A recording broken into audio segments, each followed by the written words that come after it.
Kita kan minimum 80% GNI. Wajib. Secara umum ya, secara umum.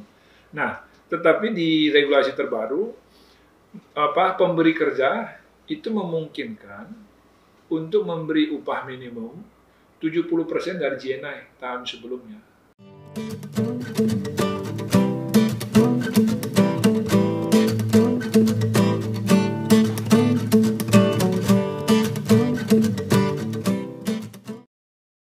Halo semuanya, kita kembali lagi di channel Advokat Indonesia di Korea bersama dengan Bapak Tarigan.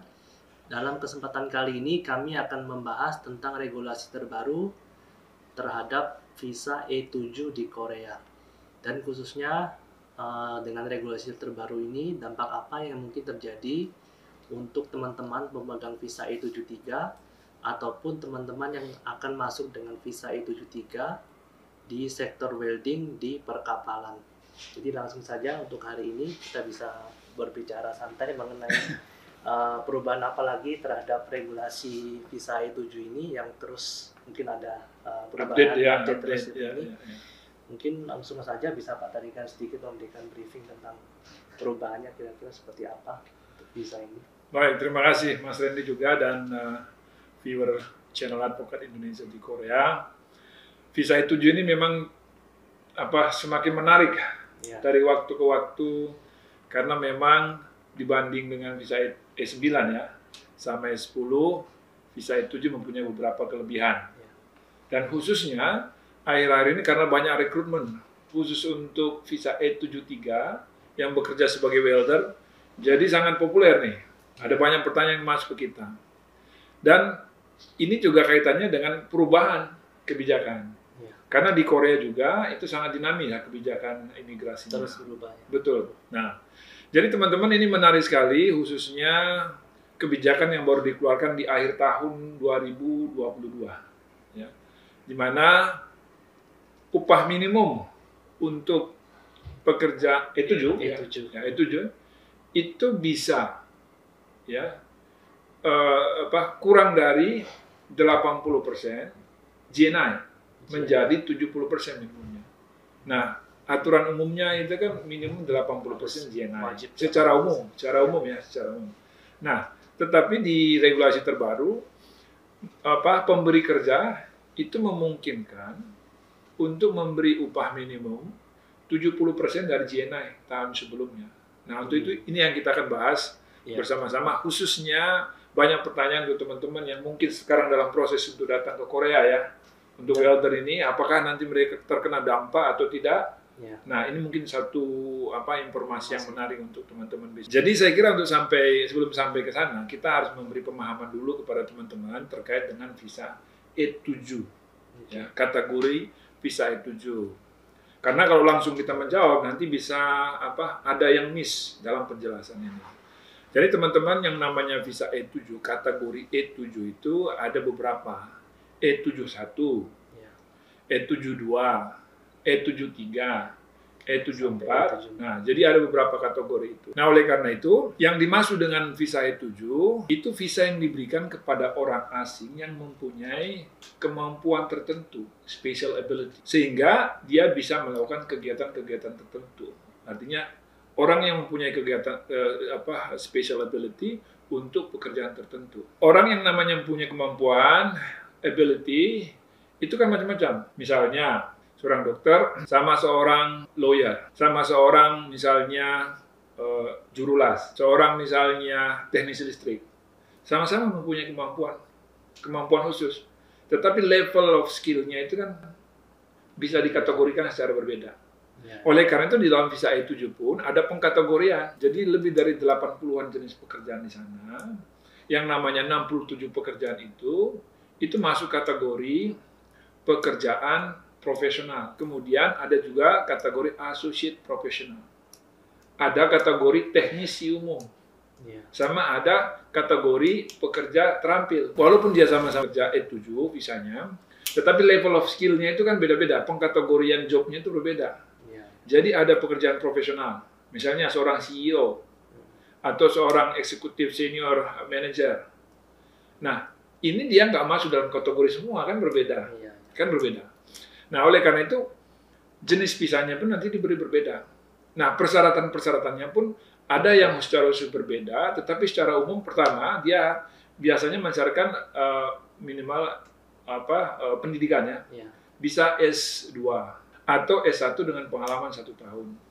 Atau misalnya yang di bawah S1 tetapi minimal pengalamannya 5 tahun. Nah, oleh karena itu kalau dia ada perubahan persyaratan, maka bisa berdampak kepada kebijakan yang lain. Nah, dalam konteks ini saya mau menjelaskan ya, khususnya terkait dengan welder. Nah, welder itu termasuk kategori E73 yang namanya pekerja teknisi. Nah, jadi dia bukan kelompok, walaupun kelompok special ability, tapi namanya teknisi. Nah, ini menarik sekali diikuti rentetan perubahan kebijakan imigrasi. Nah, untuk sektor industri perkapalan, ini saat ini mereka membutuhkan banyak welder. Oleh karena itu, di tahun yang lalu, pemerintah Korea membuat perubahan terhadap persyaratan umum tadi. Kalau tadi kan disyaratkan sarjana dengan pengalaman kan 1 tahun minimal, atau minimal 5 tahun. Nah, sekarang karena ada kebutuhan yang mendesak, persyaratan ini dilakukan perubahan, disesuaikan. Jadi, pertama diminta 2 tahun pengalaman. Ya, tanpa harus melihat sarjana dan sebagainya. Tanpa melihat pendidikannya. Tanpa melihat pendidikannya. Pengalaman saja. Dan terakhir, itu kebijakan dari imigrasi, sekarang pengalaman kerja udah nggak lagi disyaratkan malah. Yang penting lulus. Nah, artinya kan itu ada perubahan nih dari persyaratan umum menjadi pengecualian di dalam situasi tertentu. Sehingga bisa saja yang masuk itu belum ada pengalaman, tapi sudah lulus. Lulus ujian tes. Lulus ujian tes, udah bisa masuk sekarang. Karena di persyaratan di keimigrasiannya berubah. Oleh karena itu sekarang begini, kalau sudah persyaratan keimigrasian untuk pengalaman kerjanya sudah diturunkan, maka ini bisa berdampak kan terhadap keterampilan orang itu, level of skill-nya, dan juga berdampak kepada gajinya. Nah, jadi sepertinya begitu. Jadi karena persyaratannya sudah diturunkan, maka semakin banyak orang yang masuk. Nah, sekarang kalau menggunakan aturan yang umum 80% GNI, itu upah pekerja migran yang datang dengan aturan 80% itu lebih tinggi dari rata-rata pekerja orang Indonesia domestik. Jadi orang Korea lebih rendah gajinya dibanding dengan pekerja dari asing. Nah, ini menjadi keluhan. Kok bagaimana mereka sudah persyaratannya lebih turun, sekarang diminta GNI-nya tetap sama. Ini satu. Kemudian yang kedua, untuk aturan 80% ini kan berlaku ke semua industri. Kalau mau perusahaan besar, perusahaan kecil, siapapun yang merokok, pokoknya orang asing, itu 80%. Nah, yang perusahaan-perusahaan kecil teriak nih. Ini nggak fair dong, masa Samsung merekrut visa E7, ya misalnya E73, sedangkan perusahaan yang kecil, ya mungkin hanya karyawannya mungkin 5 atau 10 orang, itu gajinya harus sama. Nah, sekarang kita aja lihat, misalnya di Indonesia pun, atau dimanapun di seluruh dunia, pekerjaan yang sama, tapi kalau perusahaannya berbeda, itu gajinya bisa beda. Ya nggak? Nah, oleh karena itu, adanya teriakan, atau boleh katakan keluhan dari pelaku-pelaku usaha, khususnya pengusaha yang menengah ke bawah, itu mereka keberatan. Kalau diterapkan sama standarnya, gara-gara kita mempekerjakan orang asing, kita keberatan. Nah, oleh karena itu, cari dong solusinya. Kita ada kebutuhan, nah kemudian, tapi nggak boleh disamakan. Kira-kira apa yang terjadi pada saat ini adalah, karena ada perubahan persyaratan pekerjaan untuk welder, sudah diturunkan, kemudian berdampak kepada kebijakan untuk upahnya juga. Nah, oleh karena itu, ini pasti ada diskusi di belakang layar, kita tidak tahu seperti apa. Tapi sebagai gambaran umum, itu yang terjadi. Nah, oleh karena itu, kebijakan yang sekarang ini bukan perubahan upah minimum, bukan. Tapi perubahan persyaratan untuk mengajukan visa E7 yang berubah. Jadi kebijakan itu dikebijakan dari persyaratan yang dikeluarkan imigrasi. Nah, jadi ini jangan dicampur aduk. Karena apa? Karena di Korea itu kan ada undang-undang upah minimum. Nah, upah minimum itu sudah diatur berlaku ke semua jenis pekerjaan. Jadi apakah mau dia S9 ya. Kecuali untuk S10 untuk pekerja rumah tangga ya, itu nggak berlaku upah minimum. Tapi upah minimum berlaku pada semua. Jadi termasuk juga berlaku kepada bisa ke E7. Ya. Itu regulasi umumnya. Jadi berlaku upah minimum. Kemudian karena dia visa umum, visa dia khusus untuk E7, maka ada persyaratan imigrasi yang menambah menjadi 80%. Nah, perubahan itulah yang sedang terjadi. Perubahan kebijakan keimigrasian pengajuan persyaratan pengajuan visa E7. Jadi kalau sebelumnya imigrasi itu mintanya 80% minimum, sekarang bisa 70% untuk jenis kategori tertentu. Jadi nggak semua, artinya 80% itu masih berlaku. Tetapi kalau kita membaca regulasinya itu untuk perusahaan-perusahaan pertama, perusahaan kecil menengah, ya perusahaan kecil menengah, atau venture capital, perusahaan venture, perusahaan yang baru memulai di bidang teknologi. Ya, kayak startup itu kan berat kalau langsung gajinya tinggi ya. Padahal mereka baru mulai. Nah, ini juga keluhan-keluhan sebenarnya dari sektor industri yang lain, sehingga regulasi yang berubah ini bukan hanya mengatur untuk welder, tetapi juga mengatur kebutuhan dari perusahaan menengah kecil yang lain dan startup. Jadi mereka bisa memberi upah minimum 70%.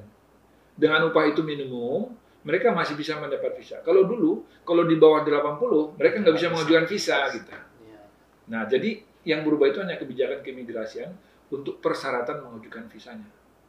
Apakah bisa di atas 70 ya? Bisa saja 80, 90 tetap. Nah, itu udah tergantung. Berarti ada negosiasi dan lain sebagainya.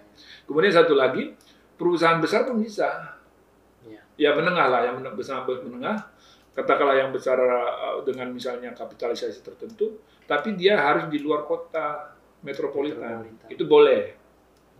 Nah, artinya dengan sederhana kita menyatakan bahwa penerapan untuk kebijakan persyaratan visa dengan gaji kurang dari 80% atau 70% minimum itu bisa dilakukan oleh perusahaan-perusahaan tertentu, nggak semua. Bersyarat. Nah, sekarang konteksnya kita ke visa E73. Kira-kira mereka seperti apa? Kalau kita lihat nature-nya sekarang yang melakukan rekrutmen itu, yang merekrut itu kan vendor-vendor. Bukan Hyundai, bukan grupnya. Bukan Samsung, bukan Daewoo, ya. Tetapi vendor-vendor yang bekerja untuk grup Samsung, grup Hyundai, ya, Daewoo. Nah, kalau dia kontrak kerjanya itu hanya dengan vendor-vendor, nah, vendor ini dicek apakah dia masuk kategori yang dimaksud di sini. Apakah dia masuk kategori small medium ya, perusahaan menengah kecil dan menengah, ya. Jadi ada kategorinya. Kalau mereka masuk, maka mereka bisa mengajukan. Tapi kalau Hyundai sendiri yang langsung merekrut nggak boleh, dia tetap 80%. Nah, tetap 80% gitu. Untuk upah JNI itu sendiri, misalnya yang tadi 80%, 70%, mungkin untuk sebagai gambaran tuh kira-kira sebesar apa mungkin bisa jumlahnya itu sendiri. Iya. Jadi JNI itu kan menjadi suatu rujukan mengenai biasanya kalau dalam ekonomi itu kan JNI itu adalah nilai ya dari pendapatan barang dan jasa yang dihasilkan oleh seluruh penduduk orang Korea baik di dalam negeri maupun di luar negeri. Jadi itu pendapatan seluruhnya kemudian dibagi rata-rata. Sehingga dengan demikian bisa dihitung JNI-nya. Nah, JNI ini menunjukkan rata-rata pendapatan penduduk di suatu negara. Ya. Jadi bukan gaji rata-rata, beda ya. Pendapatan itu dari hasil barang dan jasa yang dihasilkan. Nah, artinya barang dan jasa dihasilkan, kemudian dijual, kemudian itu dihitung dalam bentuk uang, nah kemudian itu dibagi rata, ketemulah JNI itu. Nah, kalau yang sekarang, itu merujuk kepada tahun sebelumnya. Kalau tahun 2023, atau 2022 lah misalnya, dia rujukannya 2021. Maka sekitar 2,7 juta. Per bulan ya. Itu 2,7 juta kalau 80%. Kalau 80%-nya. Nah, oleh karena itu akan berubah. Nah, kalau misalnya dia menjadi 70%, maka dia berubah menjadi sekitar 2,36 sekian gitu ya. Segitu. Nah, itu perubahannya yang terjadi. Jadi buat teman-teman yang mungkin nanti bertanya, oh, kenapa ada perubahan seperti ini? Karena memang ada perubahan kebijakan sebelumnya yang berdampak kepada situasi gaji karena persyaratan-persyaratan yang berubah dan juga adanya keluhan dari industri kecil dan menengah yang lain yang merasa keberatan dengan upah yang terlalu tinggi ketika mereka mulai usaha. Kemudian ketika dibandingkan dengan upah rata-rata orang Korea, ya itu lebih tinggi. Ya. Nah, sehingga menjadi keluhan. Nah, itu kira-kira yang menjadi latar belakang ya, kenapa terjadi perubahan ini kan. Dan sekali lagi kami ini hanya memberikan informasi umum. Kita bukan mewakili pemerintah Korea, tetapi hanya membantu teman-teman untuk penjelasan kenapa terjadi perubahan demikian, bukan tiba-tiba ya, tetapi ada proses yang terjadi ya. Karena ada kepentingan pemerintah, kepentingan pekerja, ada kepentingan pemberi kerja, dan secara umum pemerintah melihat kepentingan ekonomi nasionalnya. Jadi kebijakan ini pasti mendasarkan mana yang paling menguntungkan untuk ekonomi nasional Korea.